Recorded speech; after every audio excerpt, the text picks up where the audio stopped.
berada di dalam kubangan sengketa konflik pertanahan dan menjadi korban dari praktik mafia tanah merupakan mimpi buruk bagi rakyat. Adanya tumpang tindih, penguasaan atau perampasan tanah secara ilegal dapat memicu terjadinya konflik atau sengketa pertanahan yang menimbulkan banyak sekali kerugian, seperti permasalahan hukum yang tak berkesudahan, terhambatnya pembangunan, keadilan masyarakat tercederai, hingga berkurangnya kepercayaan masyarakat terhadap negara. Karena itulah, Presiden mengamanatkan kepada Menteri ATR Kepala BPN dan Wakil Menteri ATR Wakil Kepala BPN untuk melakukan percepatan penyelesaian sengketa konflik pertanahan dan pemberantasan mafia tanah. Kolaborasi 4 pilar menjadi kunci dalam menyelesaikan persoalan pertanahan. Alhamdulillah, berkat sinergi yang baik dengan semua pihak, sengketa dan konflik pertanahan yang telah berlangsung selama puluhan tahun, satu persatu dapat kita urai.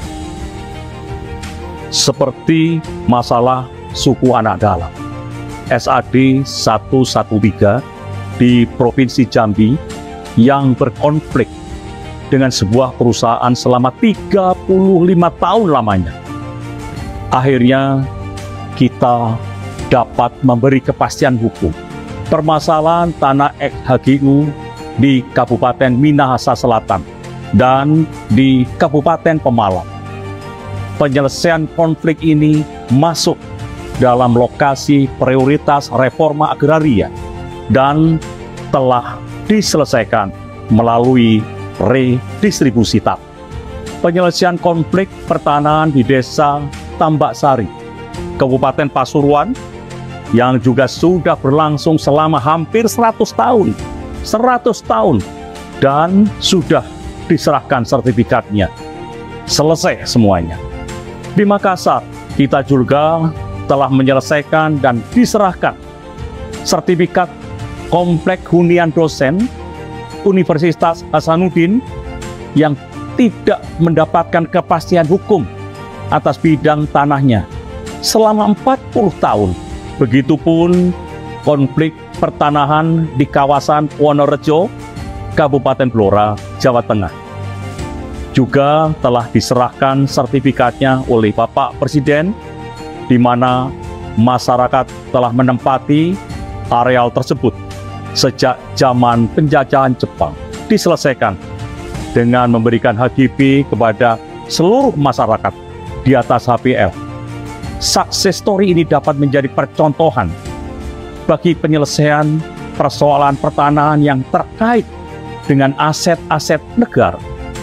Juga termasuk penyelesaian tanah transmigrasi, seperti penyelesaian permasalahan eks-tanah transmigrasi di Kabupaten Tanah Laut, Kalimantan Selatan.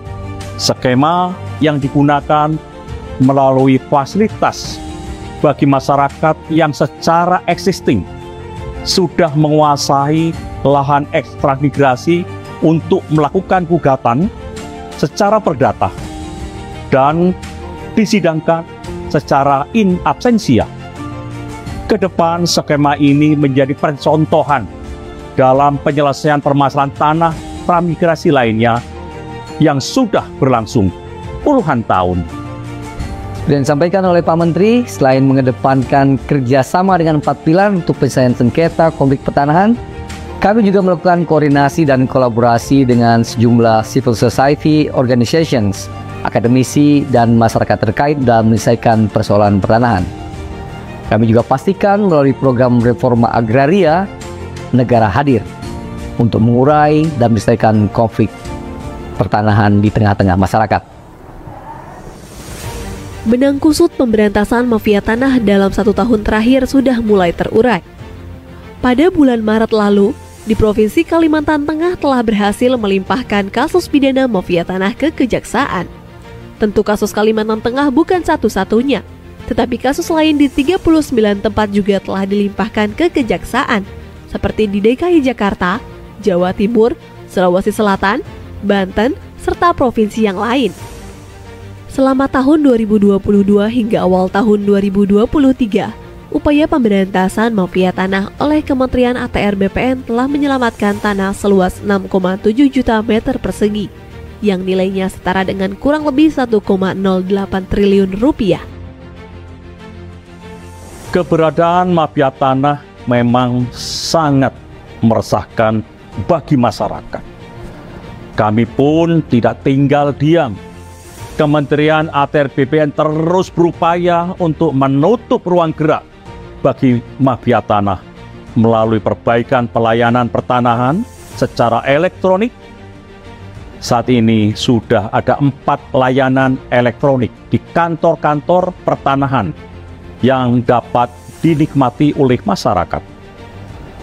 Responnya pun cukup bagus karena pelayanannya jadi lebih cepat, transparan, objektif, efisien, dan profesional. Oleh karena itu, ke depan kami pastikan seluruh layanan pertanahan dilakukan secara elektronik. Dengan begitu, mafia tanah tidak bisa main-main lagi. Kalau nanti masyarakat masih menemukan ada mafia tanah, mari sama-sama kita gebuk. Keluhan, aduan, saran, kritik yang disampaikan masyarakat merupakan hal yang sangat penting dan mendukung peningkatan kinerja kementerian. Di awal menjabat, layanan pengaduan yang ada pada saat itu belum cukup responsif. Oleh karena itu, dibukalah layanan hotline pengaduan berbasis WhatsApp yang lebih mudah dijangkau oleh masyarakat.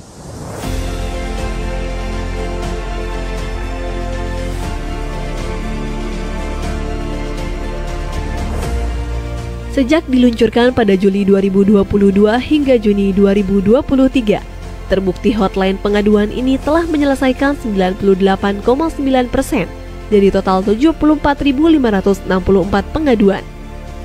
Saat ini, hotline pengaduan telah terintegrasi dengan 33 kantor wilayah BPN di seluruh Indonesia. Kedepannya, layanan ini akan terintegrasi dengan kantor pertanahan di seluruh Indonesia pada tahun 2024. Kementerian ATR BPN juga telah menerima pengaduan kasus pertanahan baik sengketa, konflik, dan perkara yang diadukan oleh berbagai elemen, baik masyarakat, kelompok masyarakat, badan hukum, instansi pemerintah, pemerintah daerah, dan BUMN, BUMD, baik terhadap objek yang berbeda maupun objek yang sama. Kami pun terus berupaya melakukan penyelesaian kasus pertanahan, mulai dari mediasi, administrasi, hingga melalui skema pengadilan untuk mendapat win-win solution antar berbagai pihak.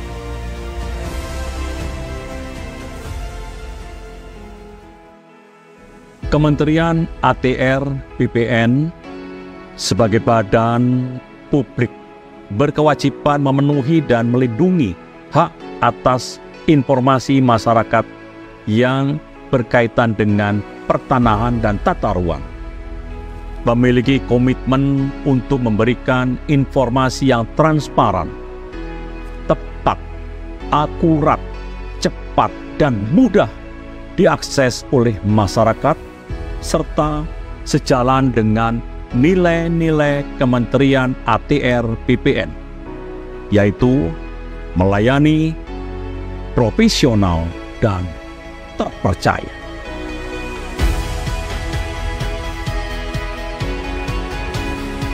Kerja keras seluruh jajaran Kementerian ATR BPN mendapat sejumlah penghargaan, seperti capaian opini WTP 10 kali berturut-turut dari Kementerian Keuangan dan BPKRI, unit penyelenggara terbaik dalam penyediaan sarana dan prasarana rumah kelompok rentan dari Kemenpan RB, keterbukaan informasi publik sebagai badan publik informatif dari Komisi Informasi Pusat, 5 instansi pemerintah umum terbaik untuk kategori aspek keberlanjutan, konektivitas, dan dampak terbaik pada kompetisi pengelolaan pengaduan pelayanan publik keempat.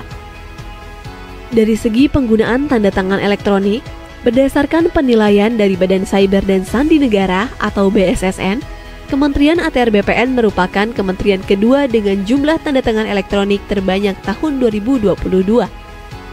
Tanda tangan elektronik bukan hanya memudahkan dan mendukung efisiensi, tapi juga menghadirkan kepastian hukum yang setara dengan tanda tangan basah.